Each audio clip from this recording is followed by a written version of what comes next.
Halo,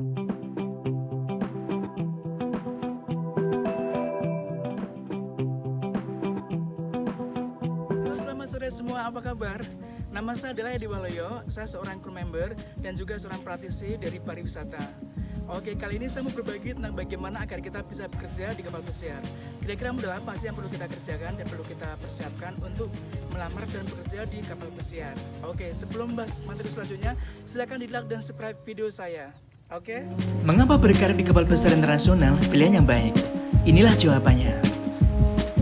Pertama, kamu dapat memiliki skill dalam bidang kamu dengan standar kompetensi yang sangat tinggi dan bertaraf internasional.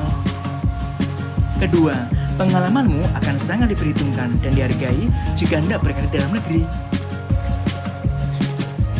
Ketiga, pasar kerja kamu adalah pasar global. Artinya, kamu dapat bersaing dengan tenaga kerja lain dari banyak negara secara internasional. Keempat, kamu akan sadar jika faktor keselamatan, kebersihan, dan kesehatan adalah prioritas penting hidup. Kelima, kamu dapat jalan-jalan keliling dunia secara gratis bahkan dibayar. Keenam, kamu dapat menghasilkan uang dengan jumlah yang lebih banyak dalam waktu yang tidak terlalu lama. Ketujuh, kemampuan bahasa Inggrismu akan lebih meningkat dibanding sebelumnya. Kedelapan, ketika pulang ke dalam negeri, kamu dapat membawa oleh-oleh yang sangat berharga untuk keluarga dan kehidupanmu. Sembilan, kamu akan menjadi pribadi yang lebih tangguh dan lebih mandiri. Dan ke-10, masih banyak lagi hal-hal menarik lainnya yang nantinya kau temukan.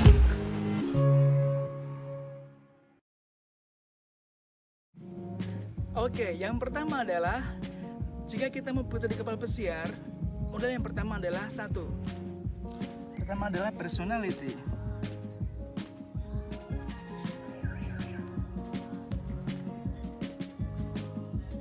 Oke. Personality sangat penting sekali karena merupakan suatu kepribadian. Ini juga bisa menggambarkan tentang attitude seseorang, masalah perilaku, kesopanan santunan, dan lain sebagainya. Pastikan bahwa kita memiliki positive attitude atau personality yang bisa mengekspresikan individu atau orang yang mewawancarai kita selama di agensi kapal pesiar, ya. Ini akan sangat mengekspresikan dan sangat penting sekali manfaatnya agar kita bisa lolos seleksi untuk bekerja di kapal pesiar. Oke. Dan selanjutnya untuk yang kedua adalah pendidikan skill.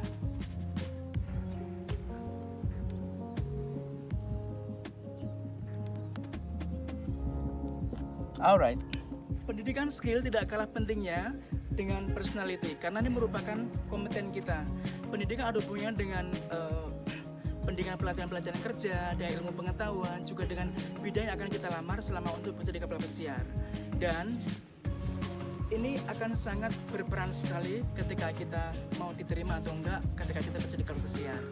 Mengapa? Karena mereka akan menilai bahwa dengan pendidikan kita yang sesuai dengan bidang yang kita lamar, maka kemungkinan kita akan dipertimbangkan untuk diterima oleh agensi kapal pesiar. Oke.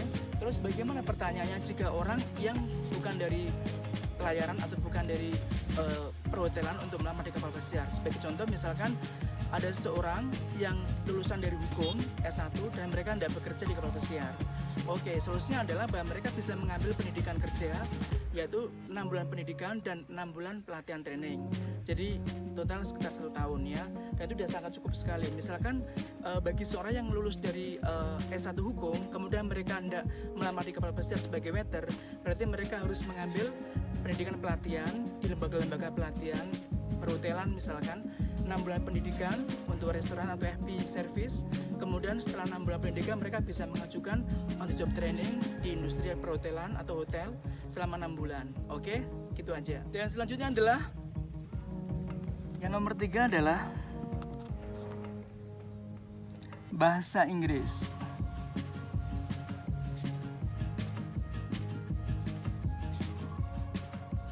Oke. Bahasa Inggris sangat diperlukan sekali dan sangat penting fungsinya karena ini sangat signifikan untuk komunikasi sehari-hari. Karena kita bekerja di kapal pesiar, dari proses perikutannya di agensi, dari kita tes tertulis itu semuanya menggunakan bahasa Inggris, dan pastikan bahwa kita harus bisa berbahasa Inggris baik secara lisan, tertulis maupun conversation atau percakapan ya. Karena ketika kita hendak melamar di agensi untuk bekerja di kapal pesiar, yang pertama kita akan dites secara tertulis untuk bahasa Inggris ya. Kalau misalkan bahasa Inggris kita secara tertulis lulus, maka kita akan diajukan untuk tes wawancara dengan human resource yang ada di agensi. Nah, bahasa Inggris ini kita nggak harus pinter-pinter sekali, karena memang kita bukanlah orang Inggris atau orang yang berbahasa bahasa Inggris. Kita sadar bahwa bahasa Inggris merupakan bahasa kedua di Indonesia, jadi selama kita bisa berkomunikasi dan tes dinyatakan secara tertulis lulus, maka kita bisa diterima, terutama dengan komunikasi yang tidak terlalu jelek ya, dalam arti bisa dikatakan lumayan seperti itu. Nah, ini pastikan bahwa kita persiapkan bahasa Inggris.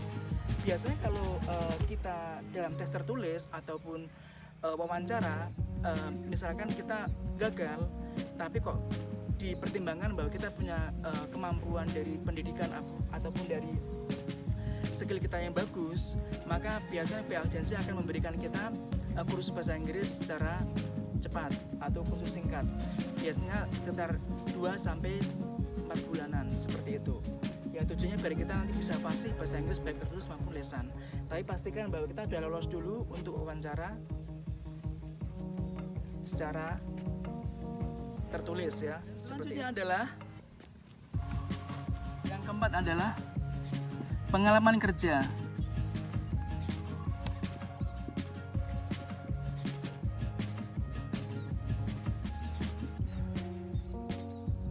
Pengalaman kerja ataupun on the job training ya. Pengalaman kerja ataupun on the job training. Pengalaman kerja atau on the job training adalah sebuah pengalaman selama kita di lapangan sebelumnya.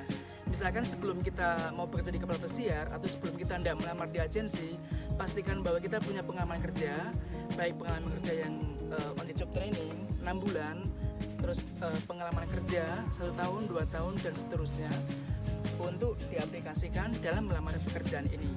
Ya, pengalaman ini ada hubungannya dengan posisi yang akan kita lamar atau akan mereka tawarkan kepada kita. Jadi semakin sedikit pengalaman, biasanya jika kita diterima, maka mereka akan memberi kita posisi yang entry level atau posisi dari nol. Tapi semakin lama kita bekerja di industri atau di perusahaan sebelumnya, maka kita berhak untuk mendapatkan posisi yang lebih tinggi. Misalkan jika kita mau melamar di kapal pesiar untuk bagian waiter atau restoran, dan pengalaman kita misalkan di hotel selama lebih dari 6 tahun, maka kita berhak untuk menjadi waiter atau assistant waiter. Seperti itu ya. Ini penting sekali, pastikan bahwa kita punya pengalaman. Oke. Selanjutnya yang kelima adalah kesehatan.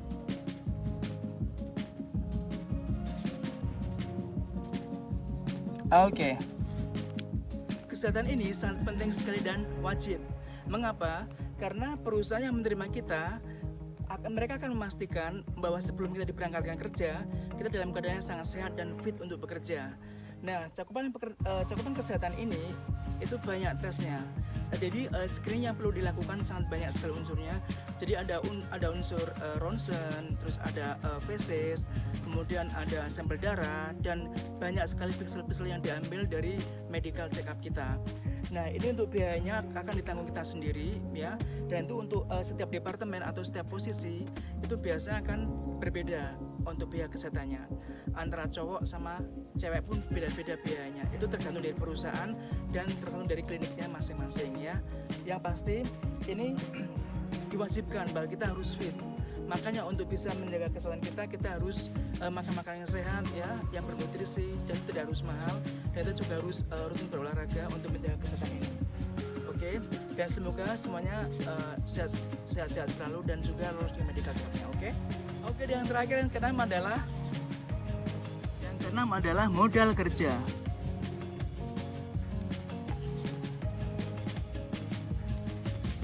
Oke. Modal kerja ini tidak diartikan bahwa untuk mendapatkan kerja atau untuk diterima bekerja di kapal pesiar kita harus membayar.